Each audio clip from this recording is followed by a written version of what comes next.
なんとかなったみてえだな。畳みかける。これがスーパーサイヤ人3だ。All right, what's going on, you fam? Raiyuden here. Giant data download is here. Let's just blitz right through it. There's a whole bunch of stuff. Not many major things, bunch of little items as we head over to the anniversary. Starting with the Zenkai Awakening for the God Goku. They already teased some of the things that he can do. When he vanishes, gets a green, like instant transmission Goku. He has better disruptive effects. Remember, when this guy does a cover change, increases arts cost by 25. He also... what did they say? They said he also has a cover null condition based off of the number of strikes and blasts that he uses. Kind of reminds me of Goku and Bardock, which, based off of the revisit we did recently, it feels a little bit dated. So I'm kind of worried about that. But maybe they could pull it off with this guy. I would say Turles was a kit that had virtually nothing, and then he became a somewhat decent character. Maybe they can give the same treatment to Mr. God Goku. He stacks up reduced damage received and stacks up damage inflicted as he takes hits. So, I don't know. Maybe they could pull it off. They've shown us that they can get it done. Next, they updated these old Master Pack and Welcome Back banners. But I always just raise my eyebrow at this. It's just, I'm always just taken back that in a year, they feel comfortable letting you get these guys for free, you know?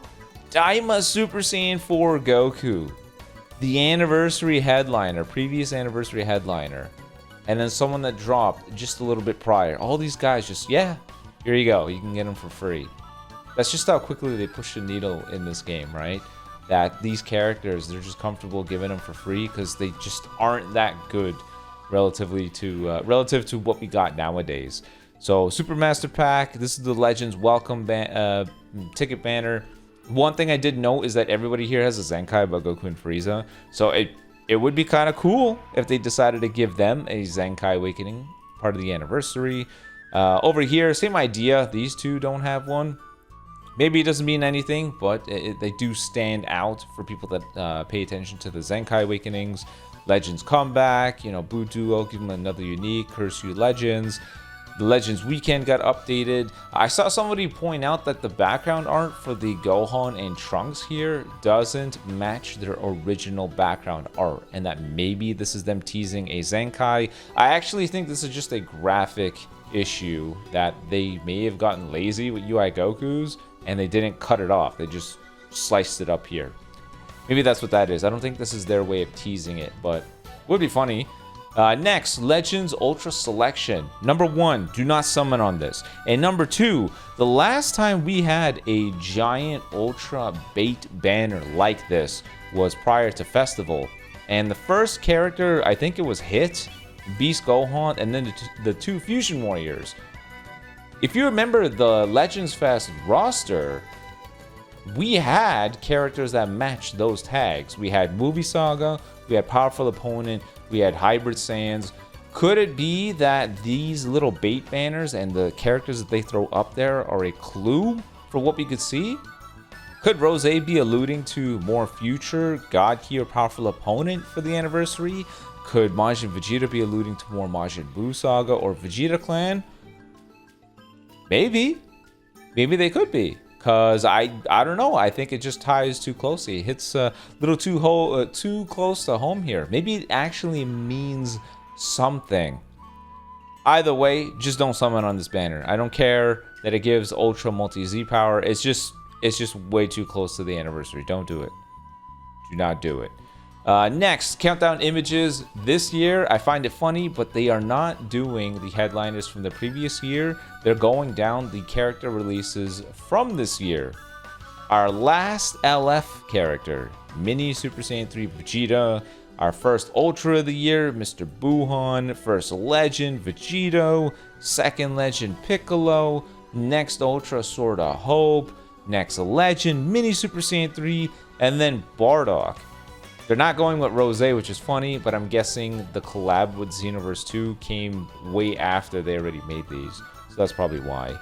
Next, we got this Big Climax Main Story Super Progress Support Campaign. I wonder if this is them saying, yeah, we're wrapping up this chapter. This is it.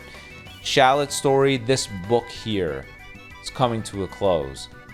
Maybe that's where the unpredictable part of this anniversary comes from. But it's been going on for 8 years. Maybe they want to go a different direction with this. Maybe it's time to wrap up Shallot's story and give us the remaining Z power. Special equipment battle, I have no idea what this means. I'm assuming this is just them tidying up where you can get all the unique equips for characters. There's kind of been providing quality of life things tied to this, like not needing to do friendship rank 5 for it anymore, the last slot always being red. Maybe this is that, or we find out in a few minutes that there actually is another unique dropping with this data download. That would be welcome. There's the Zenkai Rush battle, updated Legends Weekend banner. I'm approving the Arts Boost battle because I like to do Arts Boost videos. Sometimes we get a character to 14 stars, and I need these resources. Very scarce. Countdown duel as we head over to the anniversary. They also talked about this before, but they updated the missions. The passes. So now you also can buy passes for 1, providing additional chrono crystals and or providing additional items like equipment medals, erasers, as well as the upgrade for the first slot of equipment, or the supporter tickets. They're just providing more options to get more out of your pass, which is all right in my book. Now let's go ahead and see what God Goku's looking. All right, here we go. God Goku Zenkai Awakening. This guy's really old. I don't really think I need to do a before and after of his Zenkai Awakening. I mean, look at this. This is a whole lot of nothing. A whole lot of, you know, hokey pokey. So let's go ahead and Zenkai him. Starting with main ability. Get a green, heal 30%, get 30 ki, cancel attribute downgrades under normal conditions. Ooh. Level by endurance. Cancel enemy attribute upgrades as well. Okay, I see you. Starter ability gets 250% damage, 220% damage guard, 50% ki recovery, other ally god ki health restore plus 20%. God ki health restore? Alright, I'll take that. But that's not too bad. 220% damage guard starting on a character that stacks up reduced damage received. That's not too bad, especially with the Zenkai stats. I remember his defensive stats being pretty good. On cover change, heal 10%, destroy a card, all enemy arts cost plus 25. That's been pretty good disrupt. Kill a card and increasing arts cost is really good. On vanish, destroy a card to draw green twice, get 30% damage, all arts cost minus 5. Destroy all enemy strike arts. Oh my. He's got the mini Super Saiyan 3 Vegeta effect. We all know how annoying that is. You're forced to vanish, you run out of strike cards, you're like, oh, what the hell? I gotta go for a blast, damn. So this is pretty good for him because it means that you can just go ahead and pop the green and blast armor your way through. On entry, draw a card if your hand is 3 or fewer, get 30 ki, 20% damage guard, and enemy strike / blast arts power minus 10%. When on the field, an enemy activates a strike or blast, you get 25% damage and 10% damage guard. Yes, see, this is where it is. This is where it is. How well will this fare, though? Only 10% for 5 counts as well. I don't know. Maybe it's not as much as I thought. Based on the strike / blast arts use, on your first card, you get 50% damage and you nullify cover change. And then on your third, sub count on switch. Oh. Huh. Wait a minute. That might not be bad.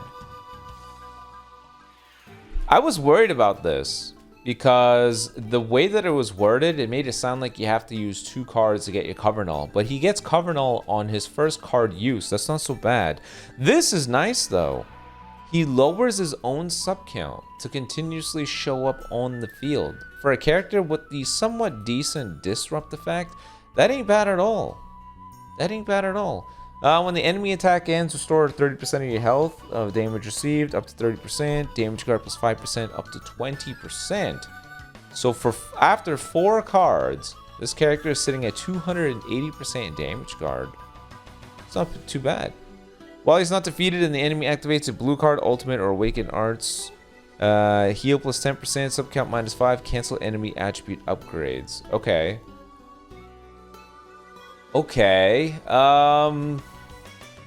It's pretty obvious they're thinking of Rose when they do this, but I don't think this is enough to do anything to Rose. Like Rose is just such a... Rose is our version of LF17 and 18 from 4 years ago, before the 4th anniversary. This is a character that is so damn powerful, you're like, I really don't think anything coming out of the anniversary is going to put a dent in him. And it's because he has tools in his kit that will age beautifully. I don't know who gave the green light on a character that, one, is key sufficient. This is a character that will get his own key from the ults and the blue cards that he draws. Number 2, has uncancelable type neutral. Number 3, has standby base debuffing with 2 lives, kills 2 cards, and reduces key. 4, makes the entire enemy team take extra damage as well. Like, they went so hard for this character's kit that even if you make these little things to try to tank him, I don't know if it's enough. You can see what they're going for, right? Because for Rose, it takes 4 cards to get the first major move, the blue card. That's why it over here, it's right here, up to 20%. They're expecting 4 cards to come flying your way. And because he has the blue card or ultimate effect here, he's hoping that you can at least weaken Rose and heal enough that you can tank the hit. Because what you're going to do is you're going to have this guy show up on the field. He's going to sponge the hits. And then you're going to swap him out and then hopefully bring him back, and he's going to heal enough to continuously take on the onslaught. Like, there's a reason why Bardock does so well in this meta. It is tailor-made for Bardock. That's it. It's tailor-made for him. This guy feels like he's trying to be a baby version of that. God Key, Sun Family, or Movie Saga, double defense, but if you're God Key, you get a little bit of blast attack. Okay. Purple Movie Saga is the Zenkai ability. Strike and Blast are the same. Green card, on activation, draw blue card twice. Heal 10%. On hit, get 50 key, ally damage plus 30%. Inflict the enemy with Immobilize and enemy damage received plus 30%. Yes, the Rasengan Goku. They call it Gravity Bash, but it's a lie. Massive impact damage on activation, 60% blue card damage. On hit, get 30 key, and the enemy's arts cost plus 10. I'm going to be honest, overall, he just seems like an okay Zenkai. There's nothing here that just screams like, whoa, this guy has that niche scenario play that makes him just above and beyond, and I can see where his value is. For him, it's going to be the sustain. This is going to be a guy that you're going to keep throwing at the combos. And with him stacking up the damage guard, you're hoping that it's enough. But he's purple, and Bardock is everywhere. And with that, he's also with Rose. So is this enough? I don't know. He seems okay. That's my current look at this. I also want to check equipment. Items, equipment. Is there anything new? So there's no new plats. Any new unique equips? Let's see. Oh, we got a new one. What's this? Stop building up and show me your power. Melee-based unique equip. 25% strike defense, 32% strike attack, and 15% own strike when 3 battle members are melee-type battle style. Okay, that's an interesting equip. It's like a better version of the Shenron equip. Does that mean there's a ranged version of it, or is it just strike-oriented? What is this? Is there a new awakened equip? There is. Range type. Key recovery, special move damage, blast attack, and 6% to own blast attack per range style battle member? Yeah, this thing, it feels like a better version of that Shenron equip. The gold Shenron equip, where you can either roll it for strike-oriented characters or blast-oriented characters. That's funny. I don't think there's any new gold equip, though. It should be here at the bottom, right? I don't see it. Oh, is it this? Yeah, this is new. Oh. Cheeky Legends. Look at that. I think everyone pretty much guesses that part 1 is going to be Broly movie anyways, but I wonder if this helps solidify that. But Sand. Double defense, max HP, help restore double defense if you're defense type. This is pretty good. For defensive characters, it has everything that you would want. AKA it's for this guy. Okay. Is there anything else? But yeah, these equipments are like the Shenron equip. I have no idea if I'm gonna find it in this list. You guys know what I'm talking about when I say that. Yeah, I'm not gonna find it. There's just way too many gold equips at this point. I don't see it. I don't see... I think it'd be somewhere here. Hold on. Somewhere here? No, I'm not gonna find it. Either way, yeah, I think that's everything. There's no new unique equip, but there is some awakened equips and a not character specific unique equip, just for generic strike oriented characters. Maybe that's what the special is. You know, special equipment upgrade is just for generic equipment types. But either way, you guys let me know in the comment section below what you think about the guy's Zenkai Awakening. Yeah, it just seems okay to me. I don't know, I'm not really wowed by it, but I could see where they would want him to be used. So we'll see how well he does. Remember that the reset is at 6 a.m., so it's quite a number of hours from now. Maybe extended maintenance too. But yeah, I'm going to do the big sleep. You let me know in the comment section below what you think. But until next time, peace.